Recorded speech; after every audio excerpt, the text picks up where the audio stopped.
Malam, puji dan syukur patut kita panjatkan kehadirat Tuhan Yang Maha Esa, karena oleh pimpinannya lah pada malam hari ini kita bisa melaksanakan ibadah Kamis Putih. Saudara-saudara, dalam ibadah Kamis Putih kita mengenang dan menghayati kembali peristiwa di malam sebelum Jumat Agung. Yesus mengadakan perjamuan malam terakhir bersama murid-muridnya. Dalam peristiwa ini, Yesus membasuh kaki murid-muridnya sebagai simbol kerendahan hati menjadi teladan bagi kita. Marilah mengenang dan menghayati makna Kamis Putih melalui ibadah bersama dengan tema Mengikut Jejak Yesus. Kita menyanyikan Bila Kurenung Dosaku.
Saudara-saudara yang dikasih dalam Tuhan, pertolongan kita adalah dalam nama Tuhan yang menjadikan langit dan bumi. Amin, amin, amin. Salam sejahtera dari Tuhan kita Yesus Kristus. Damainya menyertaimu. Menyertaimu juga.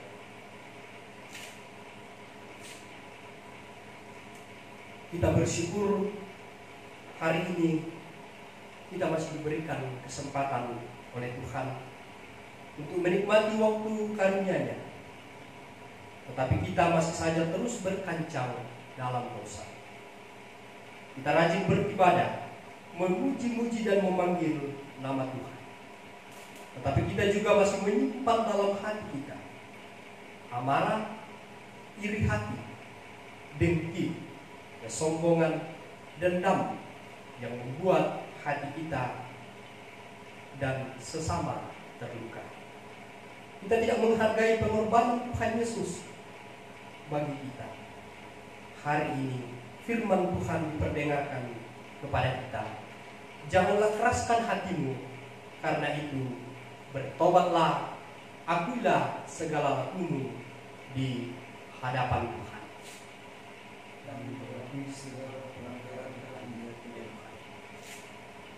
Kepada kamu sekalian yang dalam penyesalan, berita anugerah dari Allah dinyatakan kembali. Tuhan adalah penyayang dan pengasih, panjang sabar dan berlimpah kasih setianya. Seperti seorang bapa sayang kepada anak-anaknya, demikianlah Tuhan sayang kepada orang-orang yang patuh akan Dia. Firman Tuhan, aku telah menghapuskan segala dosa pemberontakanmu, seperti kabut diterbangkan angin, dan segala dosamu seperti awan yang tertiup. Kembalilah kepadaku, sebab aku telah menebus engkau.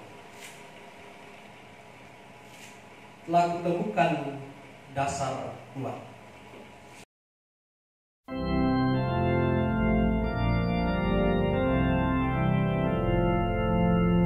Aku temukan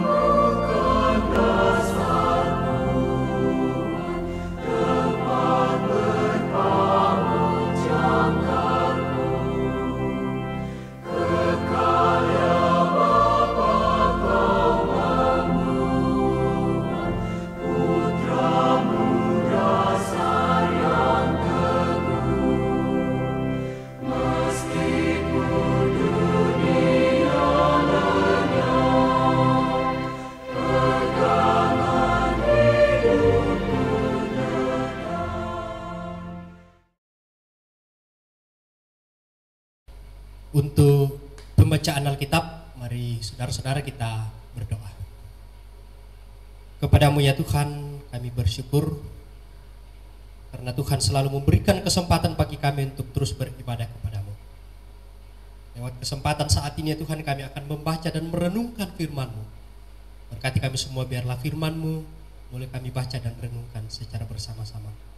Hamba-Mu yang penuh dengan keterbatasan Tuhan, Tuhan kuasai dengan kuat kuasa Roh Kudus-Mu, biarlah firman-Mu boleh disampaikan seturut dengan kehendak Bapa di sorga. Inilah doa dan ungkapan kami ya Tuhan. Kami sudah siap untuk menyambut firman-Mu. Berbicaralah ya Tuhan. Amin. Firman Tuhan terambil dari Yohanes 13 ayat 31 sampai dengan yang ke-35 berbunyi demikian. Perintah baru.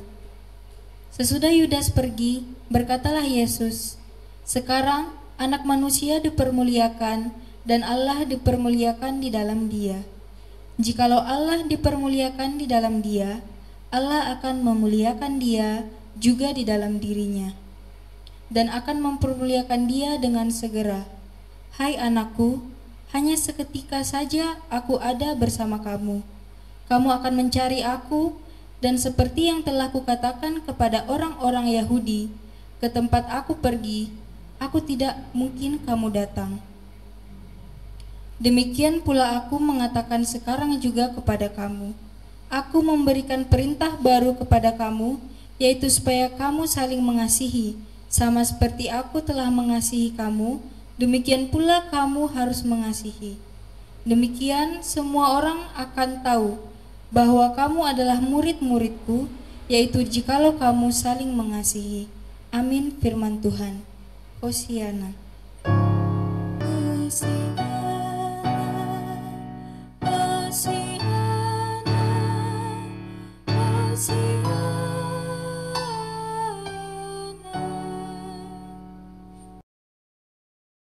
Shalom saudara-saudara yang kekasih dalam Tuhan, dimanapun kita berada menyaksikan pemutaran video ini, saya menyampaikan selamat malam kepada Bapak Ibu saudara-saudara sekalian yang ada di rumah menyaksikan pemutaran video dalam ibadah Kamis Putih saat ini. Saudara-saudara, tema kita saat ini adalah mengikuti jejak Yesus. Mengikuti jejak Yesus. Yohanes 13 ayat 31 sampai 35 ini menguraikan tentang kepergian Yudas, membukakan jalan bagi Yesus yang mempersiapkan para murid-muridnya menjadi sosok pribadi yang sejati untuk menghadapi apa yang akan terjadi pada waktu yang akan datang atau dalam waktu yang dekat. Kepergian Yudas ini menandai permulaan daripada pemuliaan daripada anak manusia. Karena bagi Yesus, penderitaan dan salib yang akan ditanggungkannya merupakan pemuliaan dan bukan penghinaan. Dan itu pun juga merupakan kemuliaan bagi Allah. Kita bisa membaca dalam Yohanes pasal 13, 31 sampai 32 bacaan kita. Namun pemuliaan tersebut akan memisahkan Yesus dengan murid-muridnya untuk sementara waktu. Bisa kita baca dalam ayatnya yang ke-33. Untuk itu Yesus berpesan kepada murid-muridnya agar mereka tetap saling mengasihi, supaya dunia tahu bahwa mereka itu adalah murid-murid Kristus. Saudara-saudara yang kekasih dalam Tuhan, dalam perenungan ini paling tidak ada 2 poin yang saya mau sampaikan kepada Bapak Ibu. Yang pertama, bahwa salib itu, sekali lagi salib, bukan kehinaan, melainkan sebuah kemuliaan. Bukan kehinaan, melainkan sebuah kemuliaan. Itu kita bisa baca dalam ayat 31 sampai ayat yang ke-32. Bahwa ketika Yudas meninggalkan Yesus, membuka jalan, yaitu kesempatan bagi Yesus untuk kemudian mempersiapkan para murid-murid untuk kemudian menghadapi kenyataan yang akan terjadi kepada diri Kristus. Apa yang terjadi Bapak Ibu Saudara-saudara? Dia akan ditangkap, dia akan dijual, kemudian dia kemudian dikorbankan. Itu yang pertama, bahwa salib itu bukanlah sebuah kehinaan bagi Kristus, tetapi salib itu menjadi sebuah kemuliaan bagi Kristus. Untuk apa? Menggenapi daripada kemuliaannya, yaitu menebus dosa-dosa manusia. Itulah simbol salib. Saudara-saudara yang kekasih dalam Tuhan, penderitaan ataupun pergumulan hidup adalah sebuah kondisi yang pasti saja terjadi bagi setiap orang. Itu tidak bisa kita pungkiri, saudara-saudara.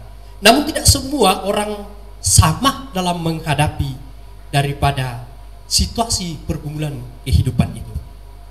Tetapi bagi orang yang mempercayai hidupnya di dalam Kristus, jalan penderitaan itu menjadikan hidupnya semakin memancarkan daripada kemuliaan Allah.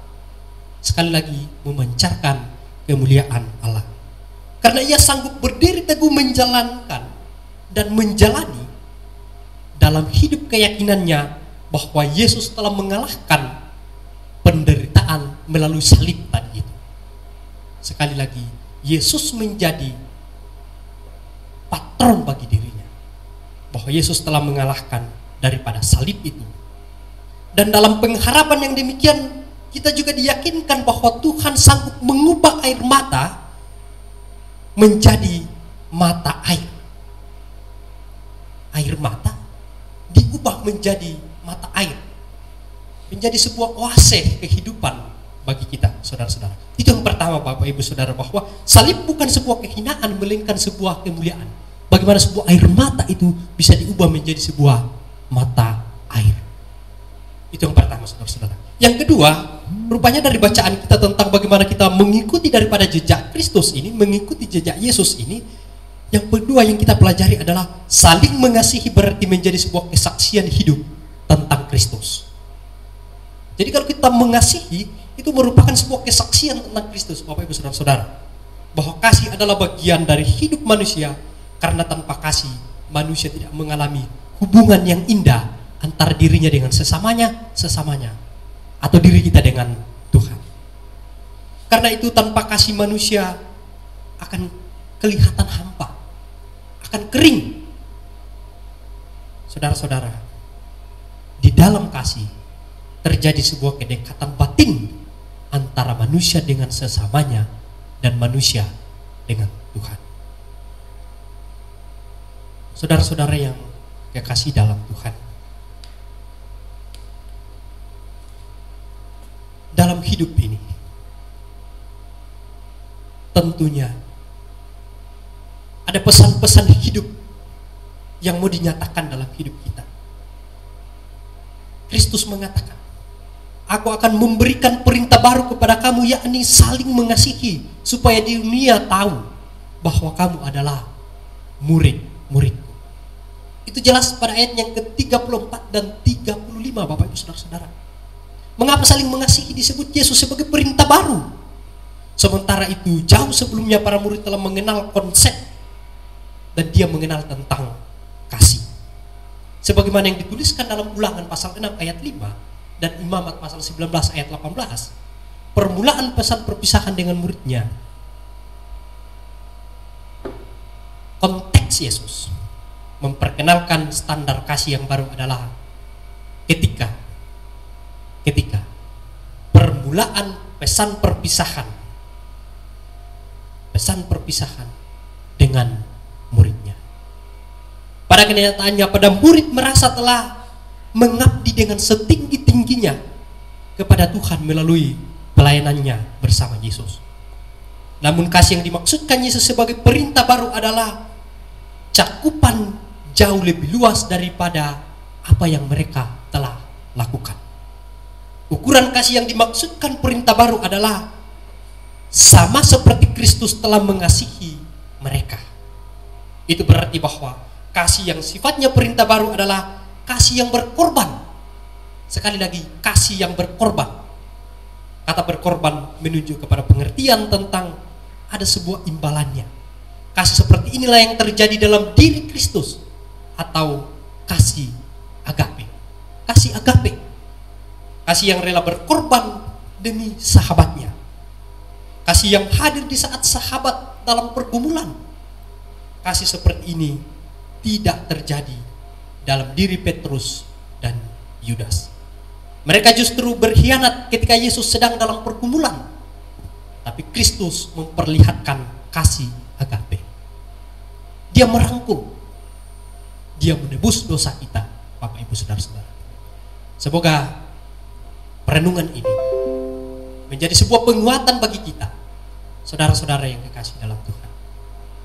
Kita terus dikuatkan dan kita mau menjadi orang yang kemudian mengikuti daripada jejak-jejak Kristus, menunjukkan kasih kepada sesama kita. Semoga Tuhan menolong kita dalam perenungan Kamis Putih saat ini. Tuhan Yesus memberkati kita. Amin. Kita masuk dalam saat teduh. Terima kasih ya Tuhan, untuk firman-Mu kami boleh dengarkan, untuk kami mau mengikut jejak Bapa di sorga. Berkati kami semua, biarlah kami menjadi pengikut-pengikut Kristus yang menunjukkan kasih seperti kasih yang ditunjukkan Yesus, kasih agape, kasih untuk sahabat-sahabat kami. Kami tidak mau menjadi orang yang mengkhianati Kristus. Terima kasih Tuhan Yesus, Engkau sudah mengajar kami doa yang sempurna secara bersama-sama. Bapa kami yang di surga, dikuduskanlah nama-Mu, datanglah kerjaan-Mu, jadilah kehendak-Mu di bumi seperti di surga. Berikanlah kami pada hari ini makanan kami yang secukupnya, dan ampunilah kami akan kesalahan kami, seperti kami juga mengampuni orang bersalah kepada kami. Dan janganlah membawa kami ke dalam pencobaan, tetapi lepaskanlah kami daripada yang jahat, karena Engkaulah yang mempunyai kerajaan dan kuasa dan kemuliaan sampai selama-lamanya. Amin. Saatnya kita akan memasukkan tanda ungkapan syukur kita. Mari kita mempersiapkan persembahan kita, dan bagi jemaat yang beribadah dari rumah bisa menyesuaikan saja untuk persembahannya. Hendaklah masing-masing memberikan menurut kerelaan hatinya. Jangan dengan sedih hati atau karena paksaan. Sebab Allah mengasihi orang yang memberi dengan sukacita, dan Allah sanggup melimpahkan segala kasih karunia kepadamu, supaya kamu senantiasa berkecukupan di dalam segala sesuatu, dan malah berkelebihan di dalam berbagai kebajikan. Kita menyanyikan Apalah Arti Ibadahmu dari PKJ 264 ayat 1.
Bapak Ibu saudara-saudara yang kekasih dalam Tuhan, kita akan masuk dalam doa syafaat. Mari saudara-saudara kita satu dalam doa syafaat, kita berdoa. Kepadamu ya Tuhan, kami bersyukur untuk setiap kehidupan yang Tuhan berikan kepada kami. Terima kasih ya Tuhan, untuk kami bersama-sama merenungkan akan firman-Mu, bagaimana kami mengikuti jejak Yesus.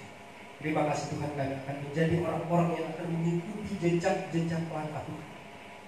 Bapa di sorga, lewat perenungan kami studi pada saat ini ya Tuhan, biarlah kami semakin serupa dengan Kristus, untuk ikut juga melayani orang-orang seperti Yesus ketika membasuh kaki para murid-murid.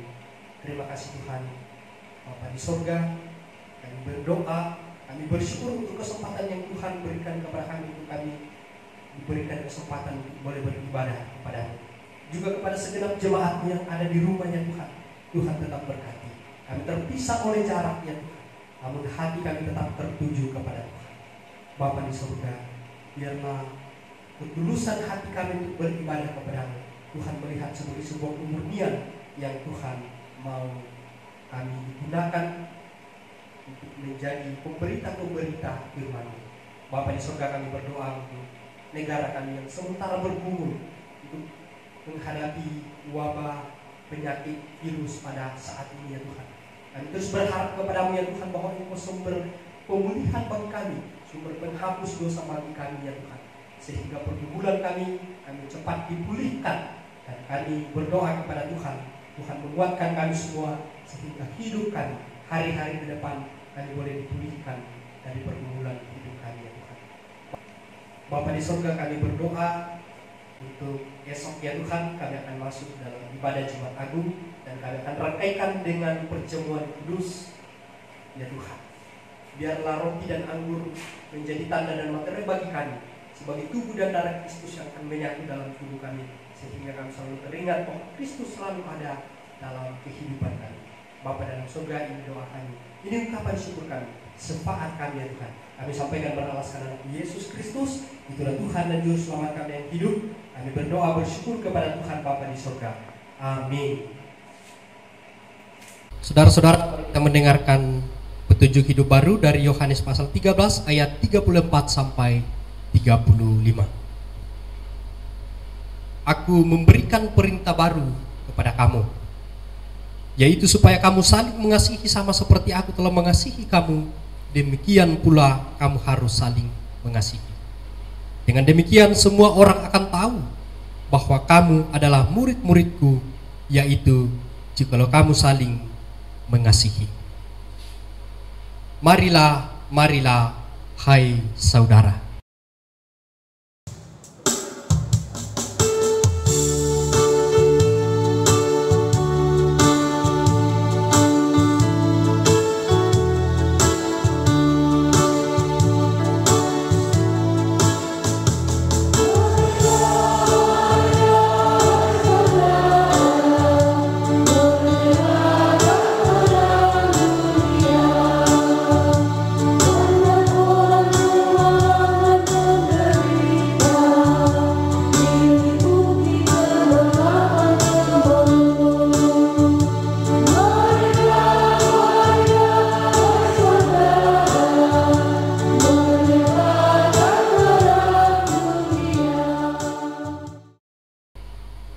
Saudara-saudara, pergilah dengan damai sejahtera, saling mengasihilah kamu seperti yang telah diajarkan Yesus, sehingga melalui cara hidupmu terpancar kemuliaan Tuhan, dan terimalah berkat-Nya.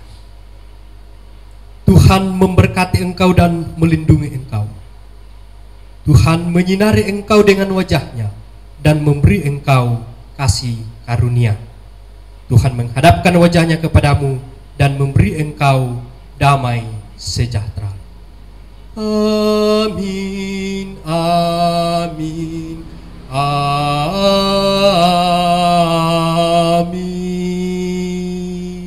Untuk mengakhiri ibadah kita, mari kita mengangkat pujian dari Kidung Jemaat 376 ayat yang pertama dan kedua. Ikut Dikau saja Tuhan.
Saat teduh pribadi bagi kita.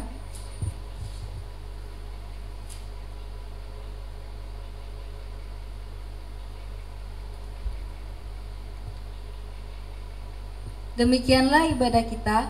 Majelis Gereja Toraja Jemaat Surabaya, Cabang Kebaktian Malang Raya, menyapa Bapak, Ibu, Saudara-saudari, bahwa selamat memaknai Kamis Putih, tetap dalam lindungan Tuhan. Amin.